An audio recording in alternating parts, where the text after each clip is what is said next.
This is the last session of the day, but definitely not the least. The topic of the session is MPC, FHE, or computational compute. For the first talk, we'll have Pascal Paillier, inventor of Paillier encryption, which is the first homomorphic encryption scheme, I would say. And yeah, I'll give it to you, Pascal.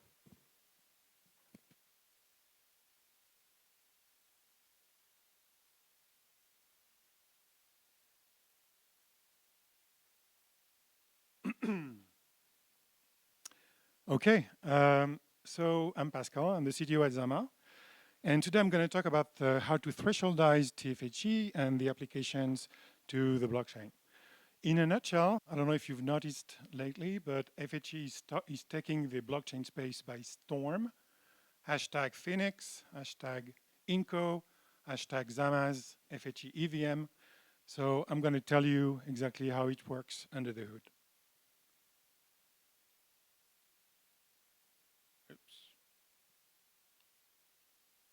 Yeah, so FHE is awesome. Who doesn't know what FHE is here? Just one person? Wow, we're making progress. So the last time I spoke, it was like 1/3 of the room. So FHE is awesome because it allows a number of users to like encrypt their data under the same key, the black key here, which is a public key, and then to send all this encrypted data to a smart contract that runs on-chain, and that is going to process this data encrypted without the need to decrypt that data, resulting in a ciphertext of the, the output computation, the result. And then at some point, depending on the use case, but typically for the blockchain, we need this, we're going to have to decrypt that result. And the big question we have is, how does that work? Because for the public keys, it's kind of easy.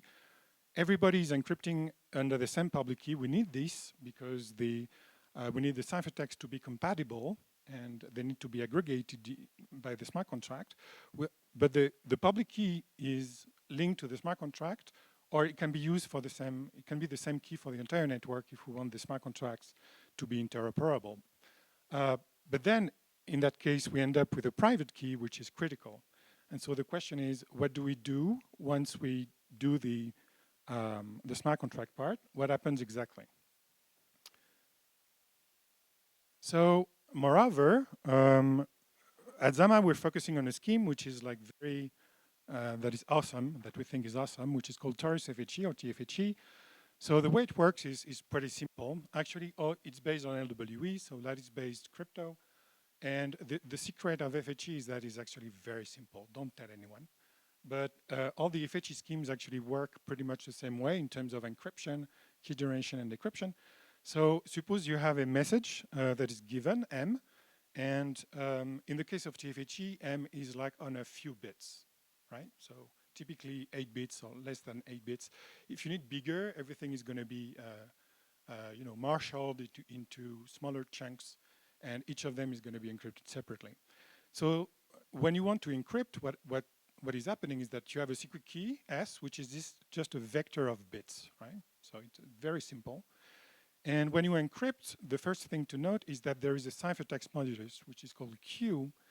So in the other schemes, it's not a power of 2, but in the case of TFHE, it is a power of 2. So it's not a prime number, it's not even an odd number, it's just a power of 2. And that makes TFHE super efficient because you can use like the CPU native operations because everything takes place modulo power of 2. So that speeds up the computations tremendously. So when you want to encrypt, what you're doing is, the first thing you do is you take your message and you multiply it by your scaling factor delta. And effectively what that does is that positions M as the most significant bits in the ciphertext. So first you do that, and then taking the secret key, what you do is you generate a vector of random integers modulo Q. So you call that A. The vector A has the same size as S, which is the LWE dimension. So what you do is you take your secret key, the random vector A, you compute the inner product that gives you some kind of a random masking value, right? And you're going to mask the scaled message delta M with this mask AS. And on top of that, you're adding another layer, which is E here, which is some Gaussian noise, which is an integer value. and everything happens mod Q. And the ciphertext in the end is just the vector A and this value B, which aggregates everything. And so we know it's secure from the LW assumption. And for the decryption, it's very easy. You kind of do the same thing, but in reverse. So at decryption time, you know the secret key, you know A because it's part of the ciphertext, so you compute A times S, and you subtract that from B, and then you end up with you know, this called message plus some error, and then you just apply some rounding. And if the error, the noise E is small enough compared to delta, then you end up with M. So this is the same thing that works for pretty much all the TFHE schemes out there. But with TFHE, we have an amazing thing, which is because of this simplicity, we have a lot of flexibility. And TFHE actually comes with a number of functionalities that are like, makes TFHE unique. And basically, there is moduli switching, like in the other schemes, key switching as well. But we have a bootstrapping operation, you know, the operation that actually refreshes ciphertext, because again, the noise grows when you do morphic computations. The bootstrapping in TFHE is super interesting because it allows you to apply nonlinear function at the same time that you're refreshing the noise. And so with TFHE, we do exact computations, which is a very good thing for the blockchain because you don't want your token balances to be approximate. You want to crisp exact numbers. And you can apply like arbitrary functions, which are very important for smart contracts, like comparing integers and stuff that is like way more intricate with other schemes. And so basically that's TFHE. So now threshold decryption. So threshold decryption has been studied in cryptography for like decades. And so the principle is just, instead of having to decrypt with a key, with a private decryption key, which gives you a single point of failure, you want to avoid that. So what you do is you kind of decentralize the key by just splitting the key into a set of shares, and you're distributing these shares across a number of parties, right? So let's say N. These N parties a piece of the decryption key, and now given a certain ciphertext, they have to collaborate in a certain way, so that at the end, so none of them has a full decryption power, but if they collaborate, they can decrypt anything, right? So what's very interesting with threshold decryption is that now we have like generic constructions that are scheme agnostic. So you could think, okay, I'm just taking TFHE, I'm just applying these generic constructions, I end up with a thresholdized version of TFHE. But the problem is, first, these generic constructions actually like to work on prime fields, and here, everything is modulo power of 2. So it's not very convenient. And the other thing is efficiency.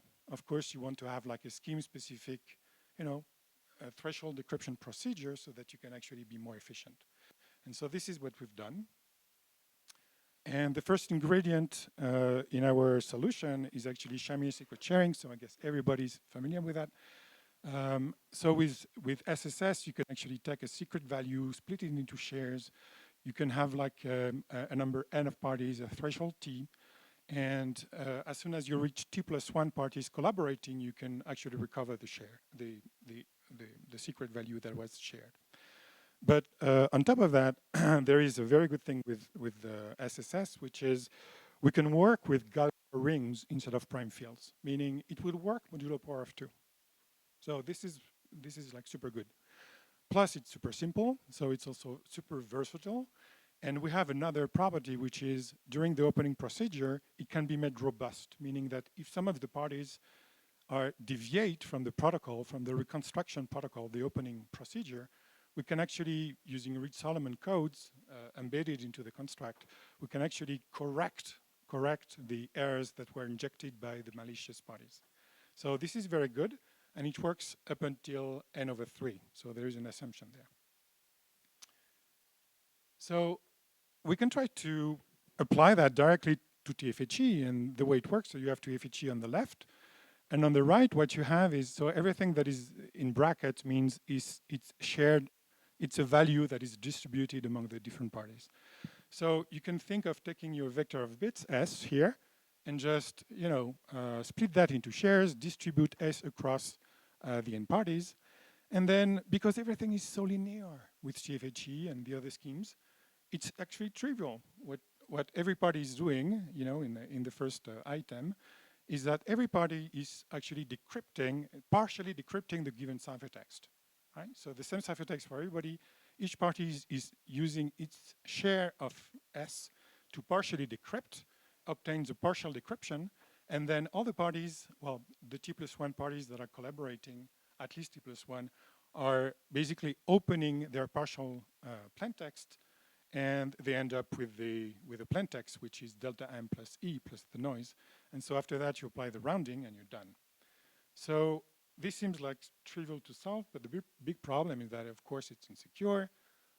Why? Because if you actually reveal the noisy plaintext, well, you collect a linear combination of secret key bits. And so there is nothing to protect against linear algebra. So now you can just repeat the process, apply linear algebra, and you recover S by just inverting a matrix. So this is actually like super insecure because of this leakage. So we cannot do it that way. But of course, we have a solution which is not new in itself, but it's the principle of noise floating. So instead of doing it that way, we still do it that way. But before we do that, we actually add some fresh noise on top of things, right? So we're actually floating the initial noise, the lowercase e, by adding an uppercase e, some fresh noise in there, and then we do the rest. And if we do that, and if we do that in the right way, then in the end, we have this noise floating effect, and there is no risk anymore. But all the rest remains the same. So this is a visual depiction of what it looks like. So at the very beginning, we're given, this is the plaintext space, what's happening behind the scene when we're being given a ciphertext to threshold decrypt, right? So there is the message M, which is in the most significant part of the plaintext space, and we have the R, which is in the least significant part. And the problem we have is, the gap between M and E is actually very small in the input ciphertext. It's like optimally small because we want efficiency. So the first thing we need to do is to increase this noise gap. And so we do that with something we call the switch and squash procedure. Try to say that 5 times. How dare you? The switch and squash procedure. So by which we actually take the ciphertext and we use the key switching capability of TFHE to kind of make it bigger, like to extend the crypto parameters. So we end up with a bigger ciphertext of the same plaintext. The noise grows as well, but we don't care because we smash it by just applying bootstrapping in there with the identity function. So the message remains the same, but now we have this huge noise gap, the white part in there. And then on top of that, we're just adding, some fresh randomness, capital E. And what we want in the end is that these two guys, I don't know if I have a pointer there or, nope. Oh, there, like that, yeah. What we want for security is that this guy here, the accumulated noise, and this guy here are actually statistically very close.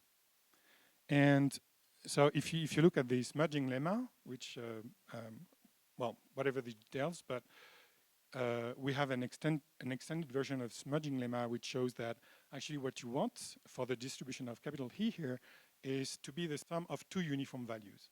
So you don't want E to be uniform. The small e, lowercase e is going to be Gaussian, but the capital E has to be the sum of 2 uniform values. And this is how you optimize, you reduce the statistical distance between these two guys, and that means that E, lowercase e is like vanishing. So to do that, we have, fortunately, another ingredient in the process, which is called PRSS, so pseudo-random secret sharing. And the way it works is at setup time, we're actually, when we generate the shares of the secret key, we're also initializing PRSS. And then online, whenever a party needs to basically generate a share of this capital E, just press the button and invokes twice the generating function for PRSS, which delivers like uniformly a share of a uniformly distributed value, and then adds them up together. and pollutes kind of adds this share of capital E to the partial plain text as before. And now all the partial plain text which have been noise flooded are given to a designated party among the end parties to apply the robust opening procedure. And in the end, it happens exactly the same way as before. We just apply the rounding and we're done. So if we look at the benchmarks, so again, we have this switch and squash part, which is done like offline. This is not distributed. We can apply that publicly on the input ciphertext. And we see that depending on the different parameters there, typically the extension of the ciphertext modulus go from to the 64 to 2 to the 128. But depending on the plaintext space, we see that we are around 300 milliseconds at most, right? And then for the online threshold decryption part, we consider two settings, you know, the low latency setting where the basically the latency in the network is around 1 millisecond, as opposed to the one where it's 100 milliseconds of round trip time. We see that we have a difference in terms of the time it takes to do the threshold decryption. And also, the more errors were introduced because of, you know, malicious and malicious behavior by the parties themselves, the more errors we have, the more time it takes to actually do the decryption. But overall, we have something that is less than 500 milliseconds to do the threshold decryption. So here you have it, secret sharing over rings instead of over prime fields, switch and squash. And then the noise flooding procedure. We have security proofs for this, so everything is good. And in terms of performance, we're achieving less than 500 milliseconds for typically 40 parties in the worst setting. So there you go. Once you have that, we can just you know, combine a TFHE, you know, the capability of running homomorphic computations with the threshold decryption, and there you have a full stack protocol where you can have like smart contracts operating directly on encrypted data, and you know, you can, with a few lines of code, you can actually implement like disruptive, very easily applications where not only do you have like an ERC20 token, but blind auctions, you know, decentralized ideas, gaming, because we can generate like on-chain, you know, randomness and so on. Problem we have is that for the smart contract to trigger the decryption, it needs to happen, you know, for a good reason. Because otherwise, it's very easy to take the public key, which is just a bunch of ciphertext, and to give that to the threshold network, and then it will decrypt, and everything like goes down the toilet. So you don't want that. So to trigger this threshold decryption, you have to prove that it was the ciphertext was actually honestly obtained. So, but for that, we rely on the, you know, the part of the blockchain where there is a consensus. The smart contract itself decides when to decrypt, trigger the decryption, but the smart contract is like transparent. And is that with questions included or excluded? Yes? Okay, oh wow, okay, sorry. So basically, we rely on consensus to do that. In the future, we'll have like ZK-FHE where the homomorphic computation is like proven correct. And at the same time, we have to use a zero knowledge proof of knowledge that the user that are giving the input ciphertext actually know the plain text attached to the ciphertext. And under this assumption, then basically, you cannot use anymore the threshold decryption as a decryption oracle and break everything. So there are a number of open problems still. We try to improve this, but since I have no time left, I prefer to reserve the time to questions if there are any. Any questions from the audience? Yeah.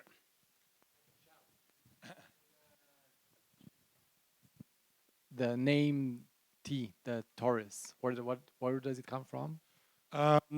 So Taurus, it's because, so if you take the reals, modulo 1, that gives you the continuous interval 0, 1. And this is called a torus. algebraically. It's called torus. And everything takes place in the torus. So if you want, TFHE is a simplification of previous schemes where instead of working modulo Q, I didn't reflect that in the equations there, but actually TFHE occurs modulo 1 with continuous values. So if you do computations mod 1, you can, it's another way of saying that you do them modulo Q and you divide everything by Q. Yeah, exactly. Well, that's the thing. The scheme was at the beginning instantiated over the reals, the true reals. But of course, in reality, we don't know what a real is. Everything is like discretized in the end, and so that's why we came back to the mod Q notation because it makes more sense to everybody. But there's still this torus algebraic structure that is still inside, and yeah, we're done. Okay, thank you.